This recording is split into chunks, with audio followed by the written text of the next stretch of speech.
Welcome to Tenor Tech, where I solve the problems you didn't even know you had.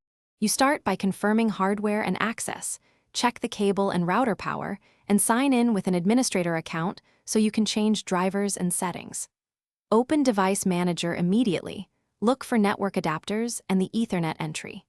Once done, disable Wi-Fi from the taskbar to test the wired link exclusively. Make sure Windows 11 has recent updates so drivers install correctly.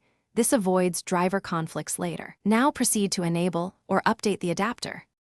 You right-click the Ethernet adapter in Device Manager and choose Enable if it's disabled. If it's already enabled, select Update Driver. You search automatically for drivers so Windows can fetch a compatible package. Alternatively, download the vendor driver on another device and transfer via USB. Once a driver is applied, open Properties and inspect Power Management. Uncheck any sleep option that may disable the device, and verify advanced settings like speed and duplex match your network. These steps ensure stable, proper negotiation with the switch. Finally, confirm a physical link light on the NIC and run settings right arrow network and Internet right arrow status right arrow network troubleshooter to let Windows diagnose common faults. Test connectivity with ping to 8.